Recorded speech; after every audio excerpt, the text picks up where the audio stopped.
지난 시간에는 우리가 룻기의 배경이 되는 지리적인 위치 그리고 시대적 배경, 등장인물에 대해서 살펴보았습니다.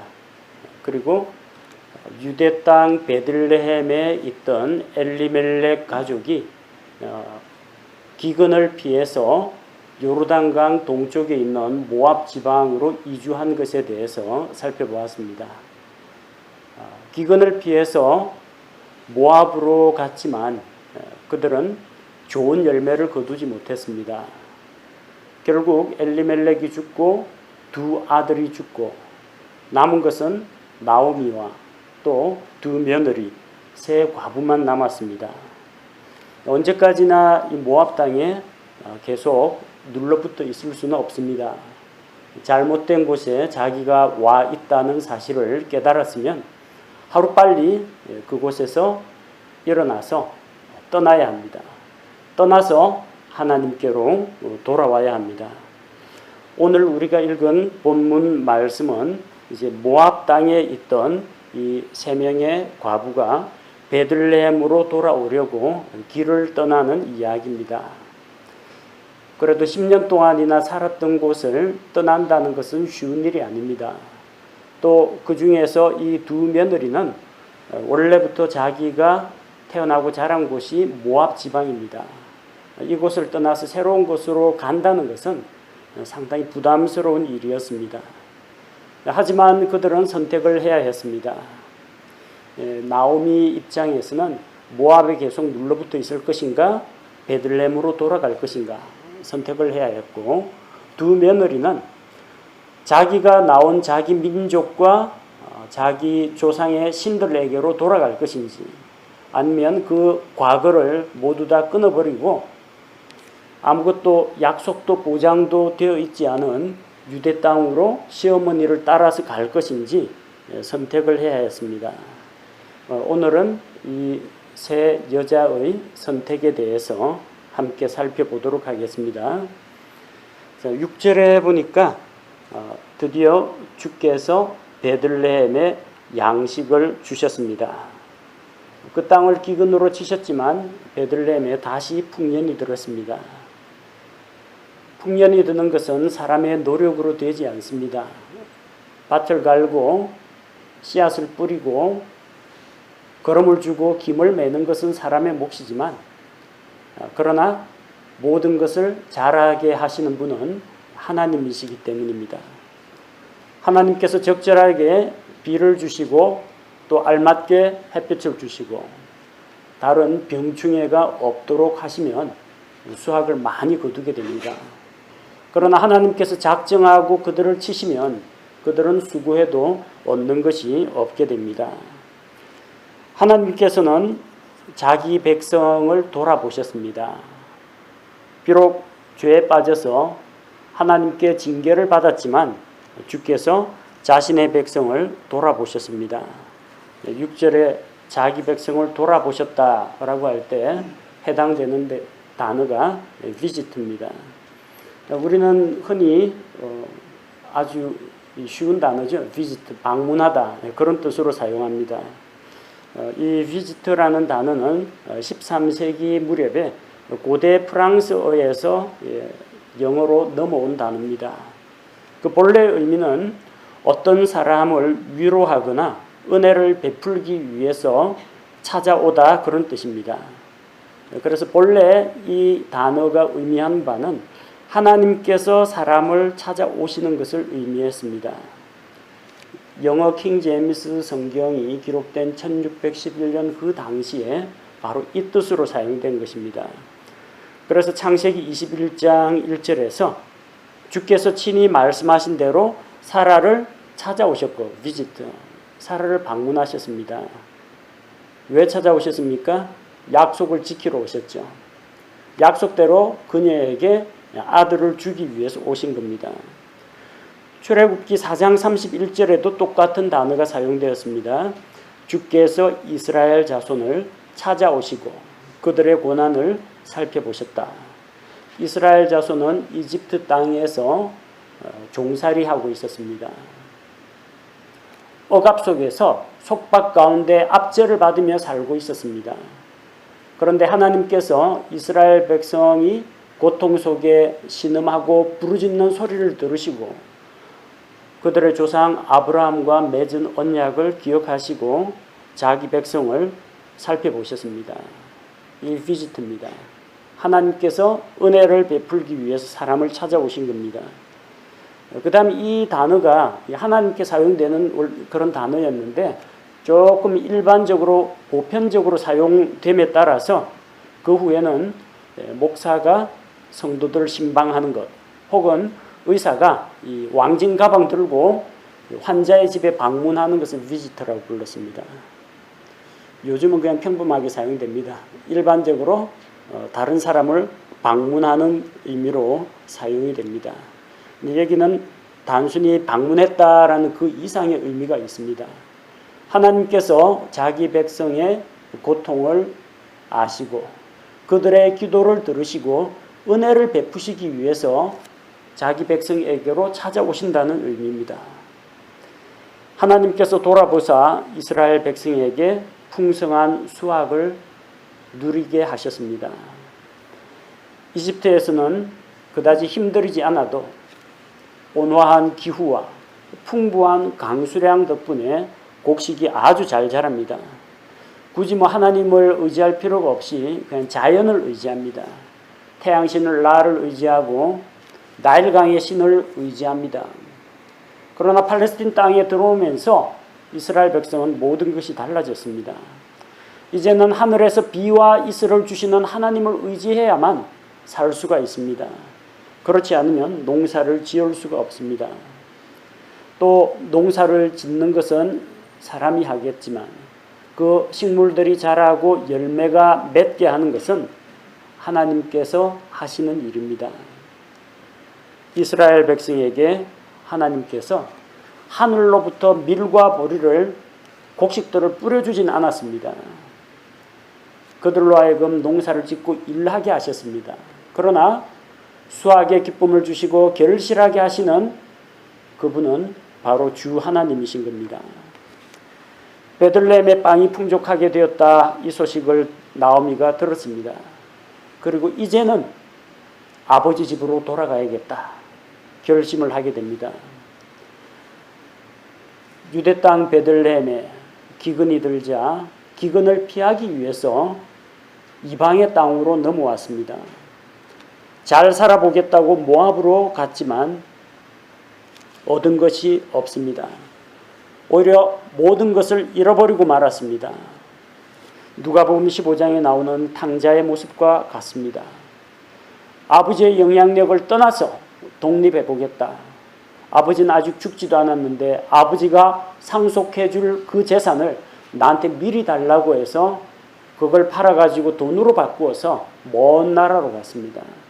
허랑방탕한 생활을 하다가 재산을 모두 다 탕진하고 이제는 다른 사람에게 구걸하고 돼지 치는 자에게 몸을 의탁해서 돼지 우리에서 돼지 먹이를 탐하는 신세가 되었습니다. 이것이 하나님을 떠난 인생의 모습입니다.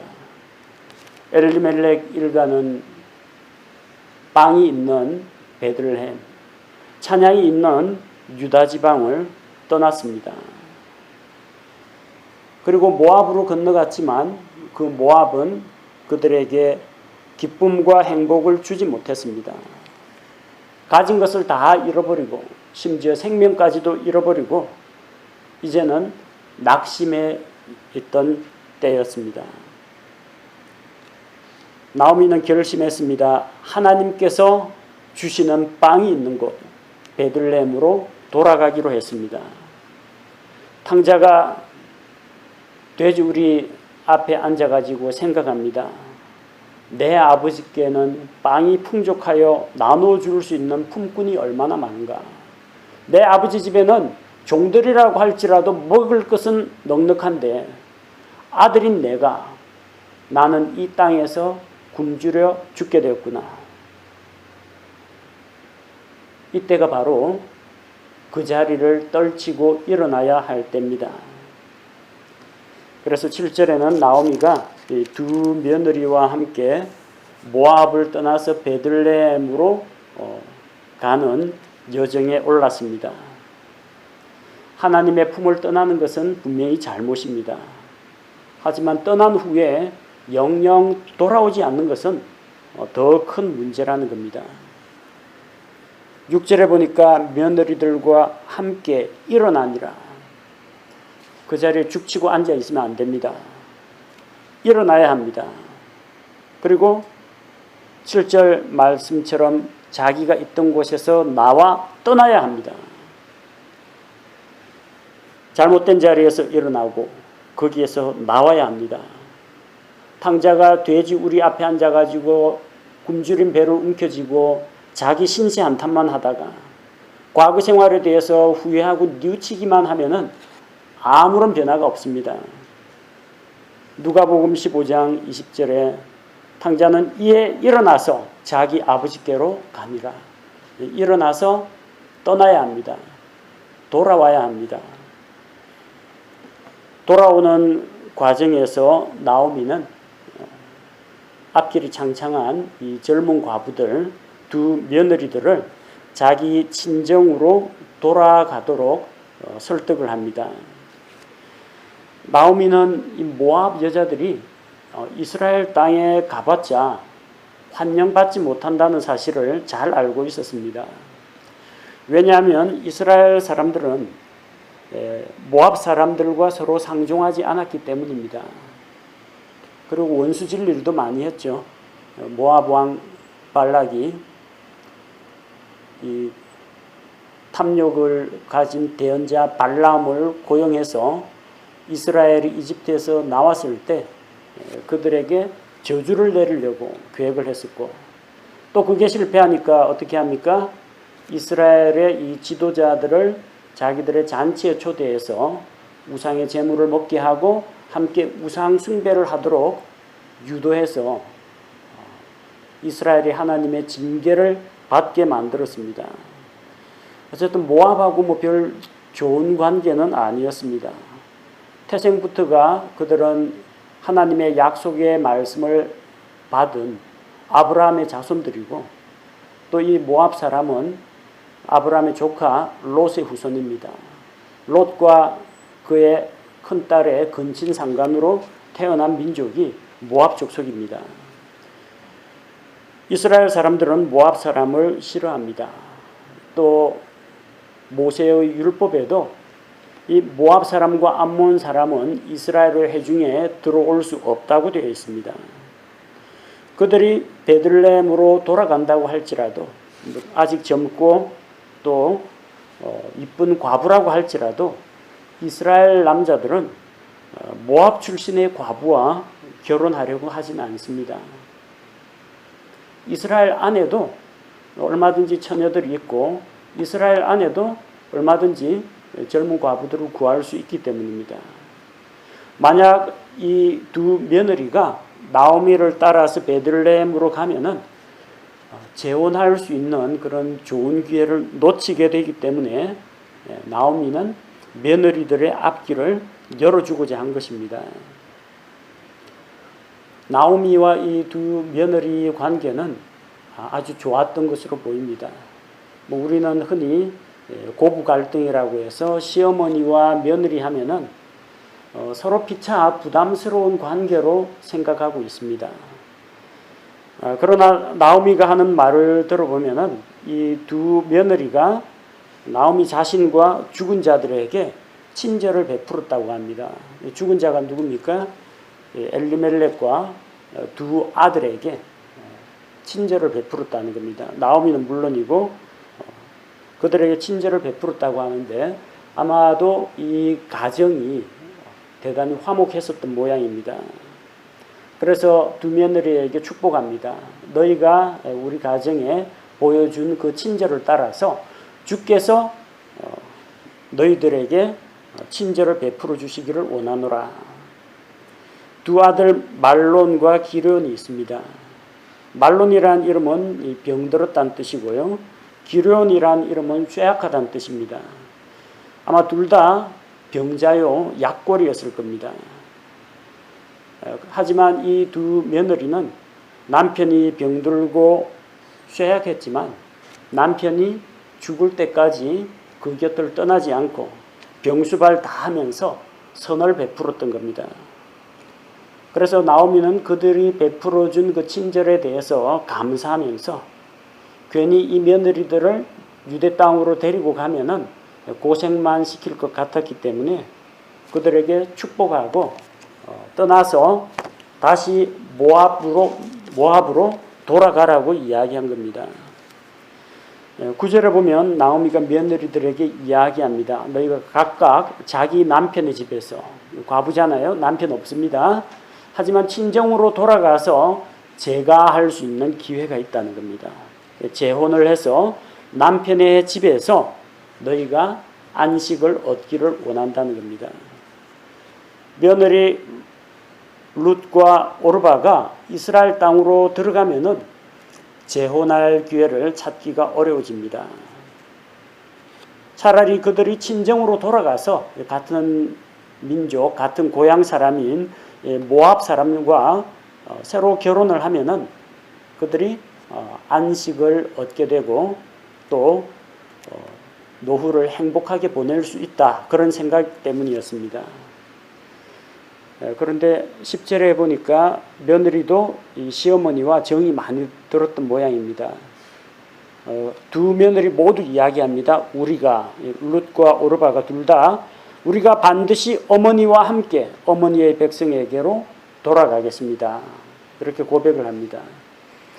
하지만 이 두 며느리들을 걱정하는 나오미가 그들을 설득합니다. 11절에 보니까 무엇을 가지고 이야기하느냐면 내 딸들아 너희가 어찌하여 나와 함께 가려 하느냐 아직도 내 태에 아들들이 있어서 그들이 너희 남편이 되겠느냐. 만약에 나오미 뱃속에 태아가 있다면 또 그게 아들이라면 그 아이가 태어나면은 이 과부들과 결혼할 수 있다는 이야기입니다. 이게 무슨 이야기냐면요. 이스라엘에 있는 모세 율법에서 정한 율법에 따라서 이스라엘 민족이 가지고 있는 결혼 풍습 가운데 형사 취수제가 있습니다. 형사, 형이 죽으면 취한다, 형수를 취한다는 겁니다. 다른 말로 형수하고 결혼한다고 해서 수혼제라고 부릅니다. 만약에 그 집에 형제가 여럿이 있는데 형이 결혼을 했는데 아들을 얻지 못하고 그냥 죽어버리면 형수 혼자 남지 않습니까? 그러면은 그 남아있는 과부는 다른 곳으로 시집을 가지 말고 그 형제 중에 한 명, 아직까지 결혼을 안 한 형제 중에 한 명과 결혼을 하도록 했습니다. 이게 무슨 해괴한 근친상간이냐 할지 모르지만 이것은 하나님께서 허용하신 겁니다. 왜냐하면 하나님께서 이 약속의 땅 가나안 땅을 주셨는데 그 땅을 영원토록 아브라함과 그 후손에게 주겠다고 약속을 하셨는데 두 가지를 지키기 위해서입니다. 한 가지는 씨를 보존하기 위해서입니다. 내 후손이 이 땅을 차지하리라 했는데 만약에 씨가 없어지면 어떻게 됩니까? 어떤 가문에서 누가 다음 세대를 생산하지 못하고 죽어버리면 인구가 감소합니다. 그래서 조상들로부터 내려오는 그 대가 끊어지지 않도록 하기 위해서 그 아이를 낳지 못하고 그 죽은 그 남편을 위해서 그 형수와 결혼을 해서 대를 이어주도록, 형의 대를 이어주도록 한 제도입니다. 또 한 가지는 이 땅입니다. 이 조상 대대로 각 지파별로 가문별로 땅을 나눠주는데 이 땅이 있다고 해서 다가 아니라 그 땅을 경작을 하고 관리를 할 사람이 필요한 겁니다. 상속 재산은 그 씨에게, 그 집안에 물려지는 겁니다. 자, 그러자면 그 땅을 관리할 사람을 얻기 위해서도 대를 이어가야 합니다. 약속의 땅을 그대로 지켜나가고 하나님이 약속한 하늘의 별과 같은 많은 후손들, 이를 위해서는 이런 특이한 결혼 제도가 필요했던 것입니다. 또 다른 이유로는 이 과부를 보호하기 위해서였습니다. 과부가 남편 죽었다고 해서 시댁에서 쫓겨나가 친정으로 돌아간다고 하면은 젊은 처녀 시절에 비해서 결혼하기가 쉽지가 않습니다. 그렇다고 과부 보고 재혼을 못했으니까 혼자 살라고 하면 그건 더욱더 가혹합니다. 오늘날에는 여성의 사회 진출이 활발해져 가지고 여성들도 직장을 구할 여러 가지 길들이 열려 있습니다. 근데 당시에 있는 직업들 보십시오. 여자가 할 수 있는 일이 그리 많지가 않습니다. 꽃갱이 가지고 어디 가서 땅을 파서 농사를 짓기도 힘들고, 여자가 배에 올라가서 그물 던져가 고기 잡기도 힘들고, 여자가 대장간에 가서 일을 할 수도 없는 노릇이고, 겨우 할 수 있는 게 조그마한 텃밭 가꾸는 거라든지, 집에 만약에 염소 새끼 몇 마리 있으면 그거 가지고 풀 뜯고 하는 그런 것밖에는 못합니다. 거의 대부분은 가사노동을 해야만 했습니다. 밖에 나가서 일해가지고 돈을 벌 수 있는 그런 기회가 그 당시에는 많지 않았습니다. 형 죽었다고 형수 내쫓아 버리면 이 여자는 갈 곳이 막막합니다. 그래서 그 홀로 있는 과부를 보호하기 위한 그 배려하는 차원에서 그 집안에 아직까지 결혼 안 한 형제들 가운데 한 명이 그 형수를 책임지라는 그런 의미였습니다. 만약에 나오미의 뱃속에 말론과 기론의 동생이 지금 배에 있고 몇 달 후에 출산을 한다라고 하면은 혹시라도 가능성이 있다는 이야기입니다. 근데 지금 있느냐? 없어요.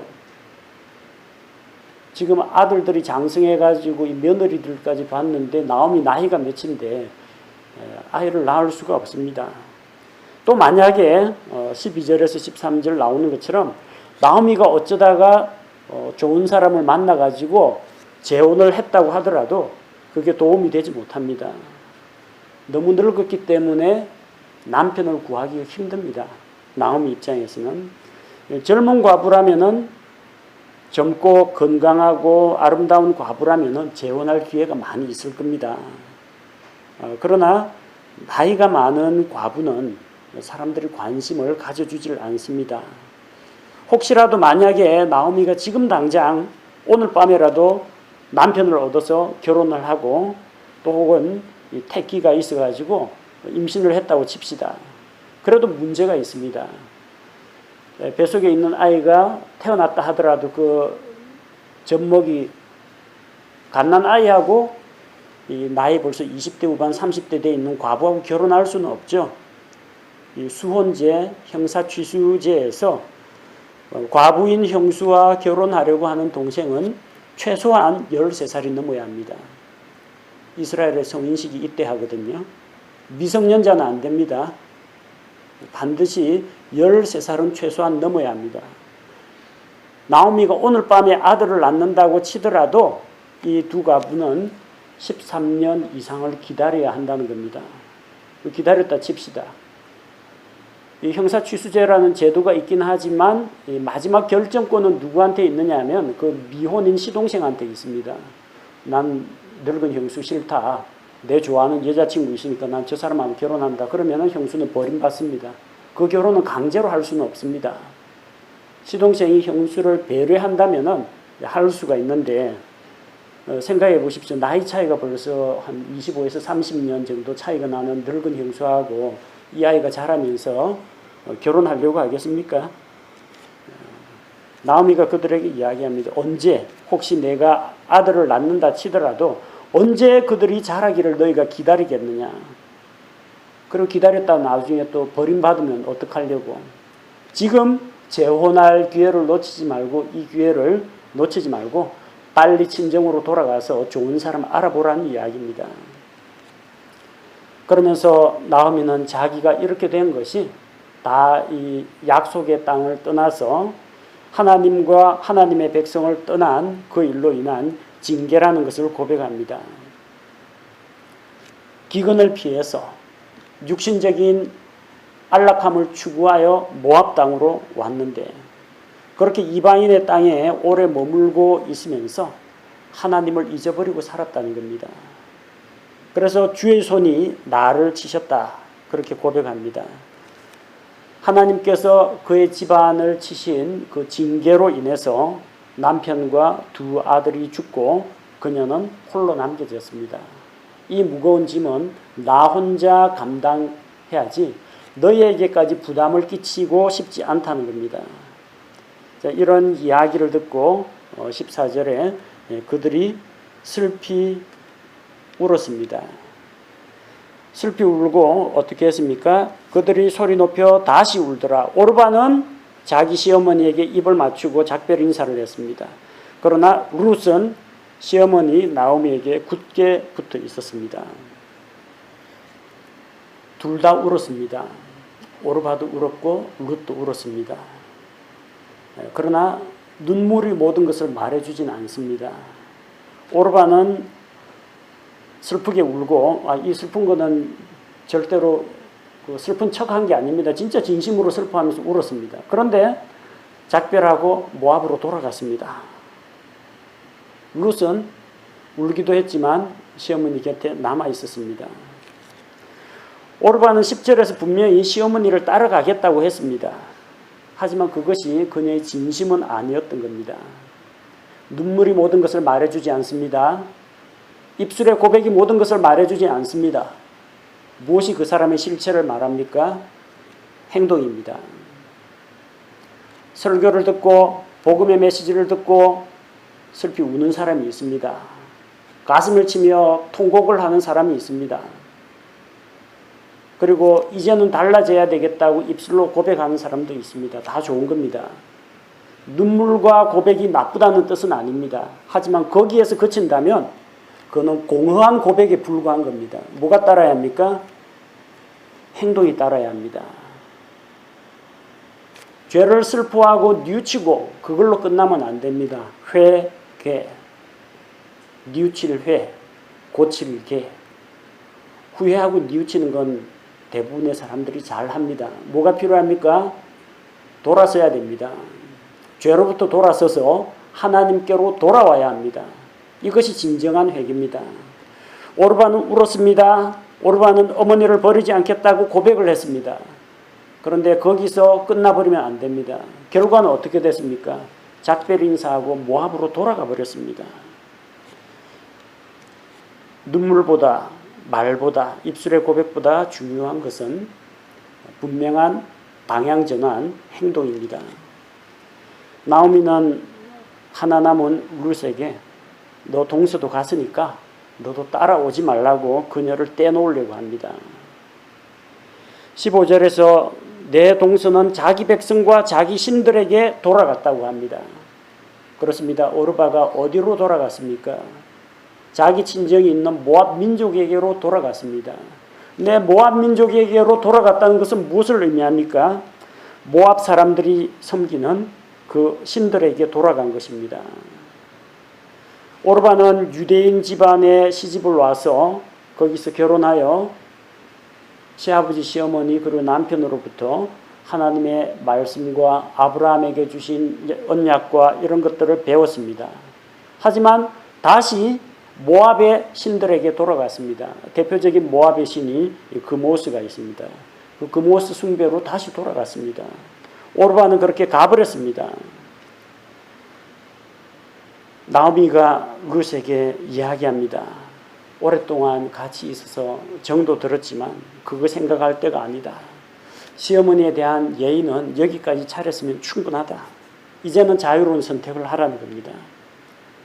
이렇게 이야기하는 것은 이 나오미가 룻을 떼놓고 이제 혼자 가고 싶어서 그러는 게 아니라 그녀에게 강하게 도전을 하는 겁니다. 정말로 나를 따라오려느냐? 정말로 따라오려느냐? 따라오려면 버려야 됩니다. 뭘 버려야 합니까? 자기 고향을 버려야 됩니다. 민족을 버려야 됩니다. 자기 혈연을 버려야 됩니다. 우상숭배의 종교를 버려야 됩니다. 그래야만 올 수가 있습니다. 죄인이 자기 죄를 깨닫고 펑펑 울면서 가슴 치면서 후회하고 탄식을 한다고 끝이 아닙니다. 버려야 됩니다. 죄로 향하던 발걸음을 버려야 됩니다. 죄를 버리고 하나님께로 와야 합니다. 자기를 믿고 자기 의를 내세우지 말고 그걸 내려놓고 예수님의 십자가 앞으로 돌아와야 됩니다. 오르바는 돌아갔고 룻은 돌아왔습니다. 두 사람이 각기 다른 선택을 했습니다.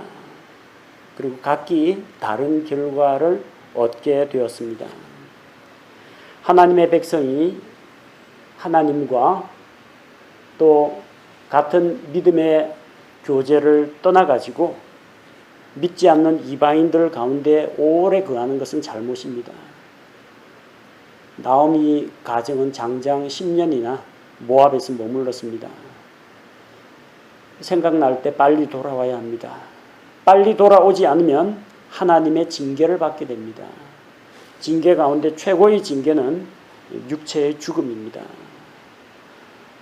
돌아온다고 해서 누가 손가락질을 하거나 아니면 면박을 주는 사람은 없습니다. 돌아오면 잔치가 벌어집니다. 잃어버린 양이 돌아와도 기뻐하고 잔치를 열고 집 나간 아들이 다시 돌아와도 잔치가 벌어집니다.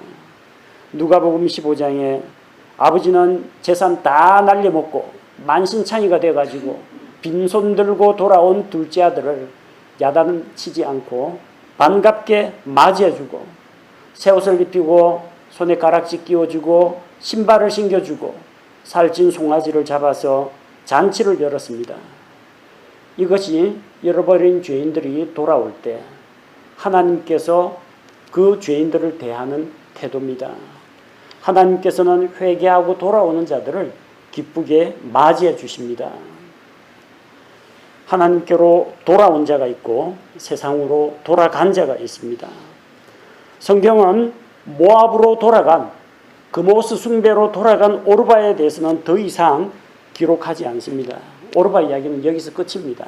그 다음에 구약성경만 읽어봐도 신약성경 봐도 오르바는 이름도 안 나옵니다. 하나님의 관심 밖입니다.